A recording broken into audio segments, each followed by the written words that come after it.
Nebraska held their first Friday Night Lights camp here in Lincoln for the first time since 2019, as a couple hundred prospects were here on campus. And really the main storylines to come out of the event here for the Big Red, I think number one, you got to start with Gunnar Gatula, the 2023 Lincoln Southeast offensive lineman. Picked up a Nebraska offer here. He's already got a Kansas State offer among others, and Nebraska follows up here with an offer. It was the first time they've been able to see Gunnar Gatula live. We did catch up with him after the camp. Very excited. He's actually going to head to Notre Dame's camp, though, and compete in that on Sunday.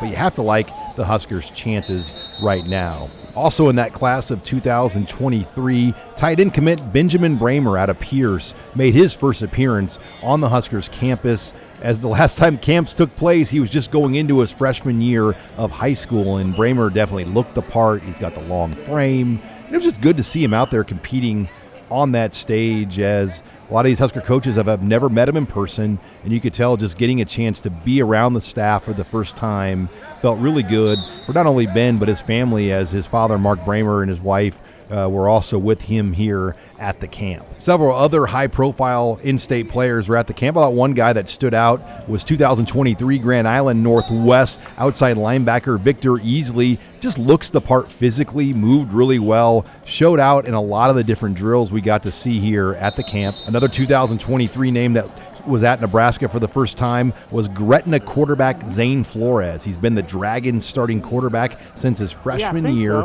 and it was his first time getting the chance to work out in front of Mario Verduzco in the Husker coaching staff. From Lincoln High, 2023 wide receiver Benny Nagwai also was a standout. He's a three-sport athlete, made state track in multiple events, is a great basketball player, and I think at 6'4", he's going to be a guy to watch in the state for the class of 2023, as he just has a lot of upside athletic ability, and you can tell he's got the attention right now of Nebraska's coaches. There were a handful of out-of-state prospects here as well, as Folsom, California outside linebacker Justin Eckland came here from California, had offers from Arizona State, Air Force, Utah State, and you can tell he got a lot of attention from Nebraska's outside linebackers coach, Mike Dawson.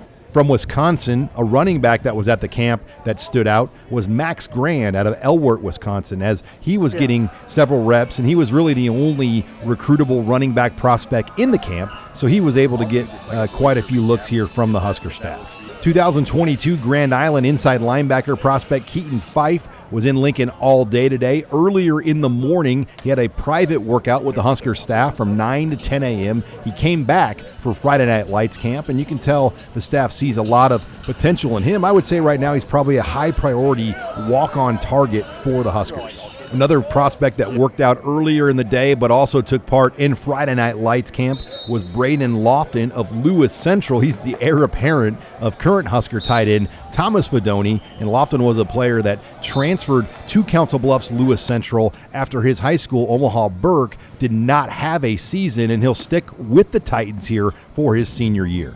Another inside linebacker that was here was Dalton Snodgrass, the younger brother of current Nebraska linebacker Garrett Snodgrass. And then finally, there was an out-of-state wildcard name that emerged in this camp from Georgia. Quantivious Gaskins, a 6'2" corner out of Happyville, Georgia charter school right outside Atlanta, was a name that nobody really had on the radar. Most of the recruitable prospects had on a black jersey. As you can see, Gaskins did not have one of those jerseys, but he left the camp, there's no question, with the attention of the Husker coaching staff, and I think he was probably the biggest new name that emerged here at Friday Night Lights. Now, Nebraska will not have a Friday Night Lights camp this next week. They will have a 7-on-7 event, though, with several teams coming in from out of state. Their next Friday Night Lights camp will take place in 2 weeks on June 18th, and then it'll be followed up by the Adidas Pipeline Camp on June 19th. Signing off here for HuskerOnline.com, I'm Sean Callahan.